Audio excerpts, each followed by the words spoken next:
नमस्कार, S prime news मध्ये आपल्या सर्वांचं स्वागत. प्रेमाच्या बाजारात जातीच्या भिंती अजून किती मजबूत आहेत याचं जिवंत उदाहरण म्हणजे सोलापूरच्या बीबी दारपळमध्ये घडलेल्या लव्ह मॅरेजचा सिने स्टाईल किडनॅपिंग. पळून गेले आणि दोघांनी लव्ह मॅरेज उरकलं. पाटलाची लेक साठेच्या घरात गेली. मामाच्या डोक्यात सैराट जागा झाला.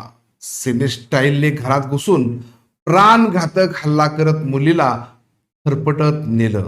एकाचा डोळा बाहेर काढला तर नवरदेवाला गंभीर जखमी केल्याची घटना घडली आहे. उत्तर सोलापूरच्या बीबी दारपळ या छोट्याशा गावामध्ये एखाद्या गुंडाच्या टोळीला देखील लाजवेल अशा सिने स्टाईलने 2 गाड्या वेगात गावामध्ये घुसल्या. गावाच्या सुतार गल्लीतील साठेच्या घरासमोर त्या जाऊन थांबल्या.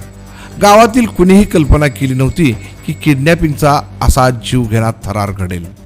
या गाडीतील 8 ते 10 जण उतरले आणि सुशांत साठेच्या घरात गेले. काही वेळ चर्चा झाली आणि अचानक लोखंडी रॉड लाकडी दांडक्याने प्राणघातक हल्ला सुरू केला. त्यामुळे घरामध्ये एकच गोंधळ उडाला. हल्ल्यामध्ये सुशांत साठे आणि त्याचे वडील गंभीर जखमी झाले तर त्याचा भाऊ प्रशांत साठे याचा डोळा बाहेर पडेपर्यंत मारहाण करण्यात आली. तर नववधू प्राचीला अक्षरशः फरफटत बाहेर आणून बळजबरीने गाडीत कोंबण्यात आले. नेमकं ही घटना का घडली?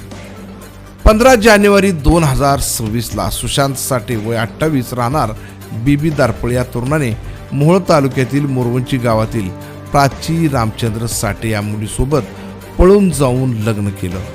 हे दोघंही पुणे परिसरामध्ये राहत होते. मुलीच्या पळून जाण्याने पाटलाच्या घरात पाटीलकीचा युग जागा झाला आणि सैराट घडवून आणण्याच्या प्रवृत्तीने पुन्हा जन्म घेतला.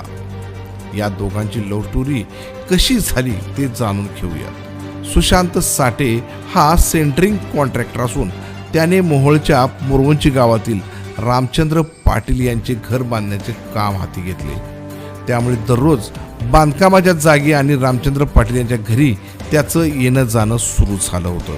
तेव्हा त्याची 21 वर्षीय मुलगी प्राची ही सुशांतच्या प्रेमात पडली आणि दोघांच्या बाहेर भेटीगाठी सुरू झाल्या. यातून दोघांनी लग्न करायचं देखील निश्चित केलं. त्यानुसार सुशांतने मुलीच्या वडिलांकडे लग्नाचा विषय काढताच त्याच्यावर रागाने भडकून त्याला निघून जाण्याचे सांगितले. त्यामुळे दोघांचं लग्न हे लावून दिलं जाणार नाही. त्यामुळे त्या दोघांनी पळून जाऊन लग्न करायचं ठरवलं. त्यानुसार दोघांनी 15 जानेवारीला पळून जाऊन लग्न केलं. मात्र जीवाच्या भीतीने हे दोघंही गावाकडे येत नव्हते. अखेर मुलीचे मामा अभय जाधव राहणार मुळशी पुणे यांनी प्राचीशी संपर्क करून दोघांचे विधिवत धूमधडाक्यात लग्न करून देतो. आता घरातील लोकांचा राग कमी झालाय. तुम्ही त्यामुळं घरी परत या.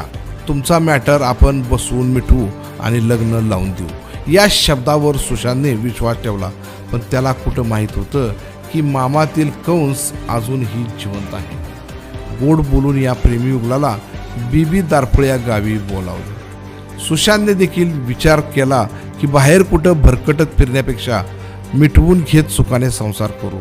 मात्र घडलं विपरीत. मुळशीच्या मामाने मुळशी पॅटर्न राबवत सिने स्टाईलने प्लॅन शिजवला आणि अचानक 9 जणांनी घरात घुसून प्रियकर जावाई सुशांत त्याचे वडील भाऊ प्रशांत यांच्यावर जीवघेणा हल्ला चढवला.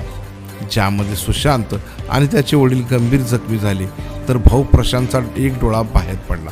हा प्राणघातक हल्ला सुरू असतानाच मुलीची आई आणि भाऊ आणि वडिलांनी मिळून प्राचीला मारहाण करत फरफटत घराबाहेर आणलं आणि बळजबरीने गाडीत अक्षरशः कोंबलं. जीवाच्या आकांताने ती ओरडत होती. मात्र एका गुंडाच्या टोळीसारखा हल्ला बघून गावातील लोक घाबरून गेले होते. त्यामुळे कुणीच मदतीला आलं नाही. या हल्ल्याने संपूर्ण गावामध्ये भीतीचं वातावरण निर्माण झालं होतं. या सर्वांना ग्रामस्थांनी सोलापूरच्या सिव्हिल हॉस्पिटलमध्ये उपचारासाठी दाखल केलं असून सोलापूर तालुका पोलिसांनी हल्लेखोरांना पकडण्यासाठी पथके रवाना केली आहेत.